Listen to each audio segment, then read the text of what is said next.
Hey YouTubers, welcome to Schizotypal-Mind. I want to talk about philosophy, but before that, I just want you to know my diagnosis is schizotypal personality disorder, Asperger syndrome, and clinical depression. That diagnosis was given to me many years ago, and to this date, no one really has been able to give me any cure. I'm looking for a cure, so I'm just told it's something I have to manage, which I think is not fair. Why should I?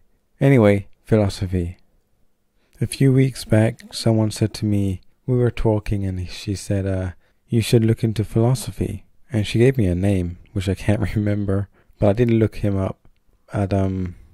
She's not the first person to say that to me. People have said that to me before, that I should look into philosophy, and it's just gone over my head. But this time around, I figured, okay, let me just look it up. I kind of know what philosophy is about, but I looked into it in more detail. And I've always thought that when I was speaking to that person, I asked her, how do you learn philosophy? I see philosophy as something that you can't learn. It's like a personality trait. I think you either wonder about things or you don't, in simple terms. But so that's the confusing part. I think you either stop and look around you at all the things that are going on, and you take time to, not because you want to, but because sometimes things just don't make sense. It's kind of weird. I could be completely wrong about all of this, but philosophy really is interesting. And I do stop sometimes and wonder about, or I'm fixated on, let's say, for example, the letter A, or letters in general. Do you ever take time to just, not because you want to, but because sometimes looking at your keyboard, these lines, they, like the letter A, the way it's drawn, this symbol, how did it come to be an A? Sometimes looking at letters and numbers, looking past the meaning, it almost looks alien. Well, it does look alien. I don't know, it's really weird.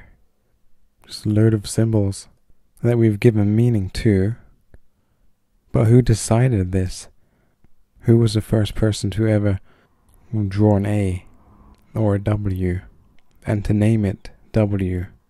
I don't know if that has anything to do with philosophy, but sometimes I just get trapped in thought, just wondering and looking at things.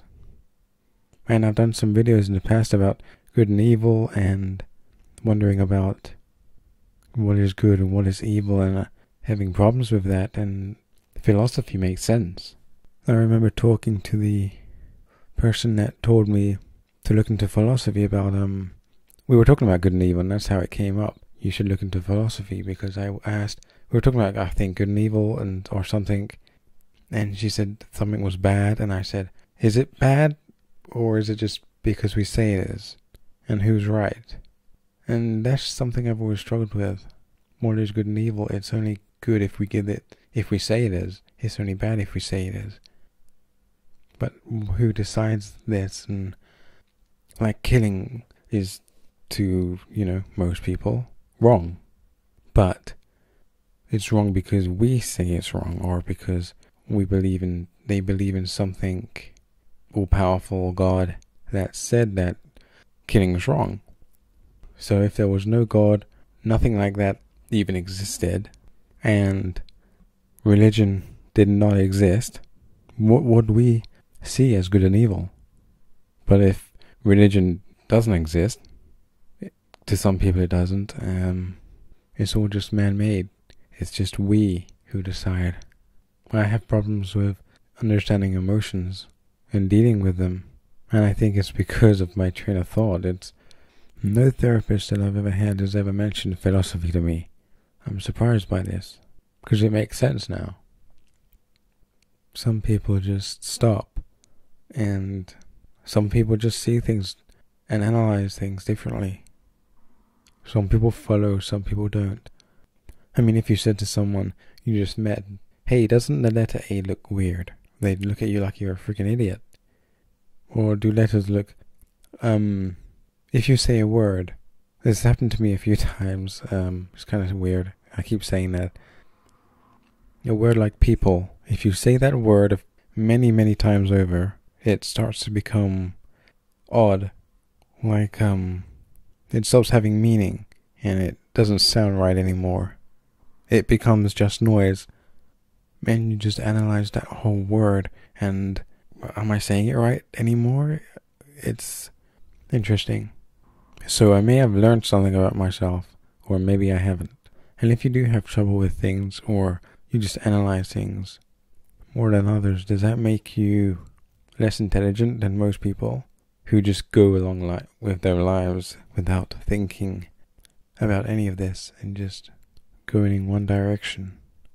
Or the people that have to stop sometimes and stumble and wonder about things, you're less intelligent, or what? Stuff drives me crazy sometimes. But anyway, that's my video.